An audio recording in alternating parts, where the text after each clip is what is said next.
What's up guys, and welcome back to another sporting video.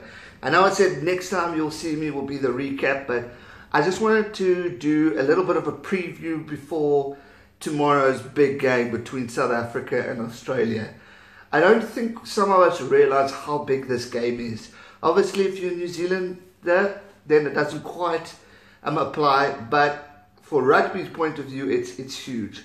Both teams, South Africa and New Zealand, aren't having the greatest of tournaments, and both are wanting to prove a point. I think this game, at the end of the day, is more important for South Africa because they have so much to prove.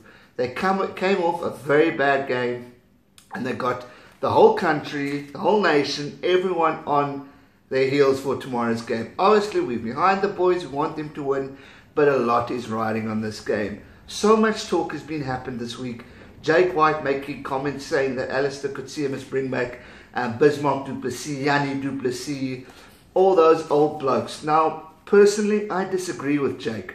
As I said in a previous video, we are building a new team, a young team. And in order for us to move forward and get better as a team, we honestly need to keep them in. Because what's that doing for South African rugby's confidence if all of a sudden we kick them out?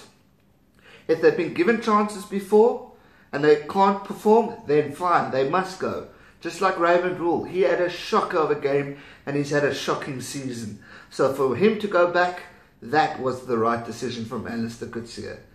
For the other blokes, let's give them a chance. Malcolm Marx had a very poor game against New Zealand. But at the end of the day, he's a phenomenal rugby player and deserves a spot. Now, to kick him out for Bismarck du Plessis, to me, is a bit unfair. We need to get these youngsters going and prepare for the World Cup. Because let's face it, Bismarck du Plessis might be the best hooker in the world. But come World Cup, is he still going to be? And that's the question I want to leave today with you guys.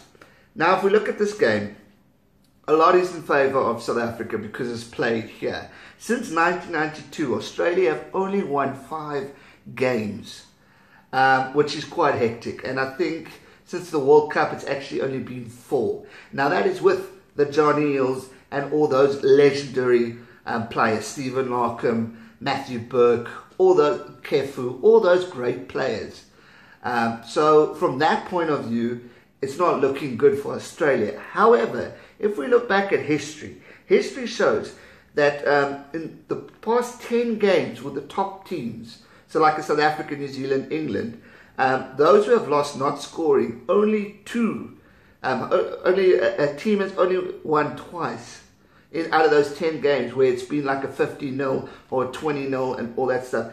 So that doesn't look good. New Zealand have beaten South Africa before in the Tri-Nations on, I think, 2 occasions, and it was a certain amount to 0. Next game they played Australia, South Africa didn't win. So again, history goes to Australia, but if we look at results within South Africa, it's looking good for the Springboks. Briefly on replacements, Leighton for all, good choice, I think. I would have probably had Crombrink in instead, but I think there's a bit of an issue with injury or some tweaks here and there. So I don't think coach has put him in for those type of reasons. But Rule hasn't had a good season, so I'm happy he's been given a break. Cronje, so happy he's back. Great rugby player, deserves his position.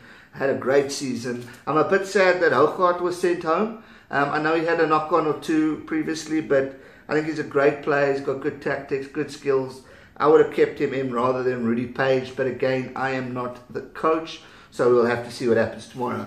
Francois Lowe, awesome player, young player, he's playing well, deserves his spot. I know I said calling overseas players I don't want, but if they're young enough and if they're willing to play for the Springboks, give them a go. Lowe is a good player. Look at Australia. I mean, guys, I'm not saying Australia is good or bad. They are a phenomenal team. The likes of Beals, Falau, Kenya, Hooper, all phenomenal players, Foley. It's just a good team, and they're dangerous either way. It's going to be a cracker and a tough game. You know, Boks have to win at the end of the day. It's a bigger game for the Springboks because they need to redeem themselves. They need to prove a point, as I said before. So yeah, I just wanted to do a brief recap on my thoughts of tomorrow. I think it's going to be a good game, tight game. Both teams are going to be wanting to give it their absolute all. And I think we're going to be in for a humdinger. I think a lot of the people have said this is the game to watch. Argentina, New Zealand, yes, maybe Argentina can give them a little fight, but I'm pretty sure the All Blacks will win at the end of the day. So guys, that will do it for today's video. Hope you guys enjoyed it. If you did, smash that thumbs up button. And if you haven't already, hit the subscribe button, either by this side of my face or on the link below, and hit that subscribe so you can continue. And you're here for the recap video on Sunday. Make sure you subscribe for that. Thanks once again, guys, for watching. Enjoy the rugby. Go to whoever team, may the best team win. Support your team, win or lose, and let's have a jol together. Stay safe, guys. Never give up. And sorry, go Springboks.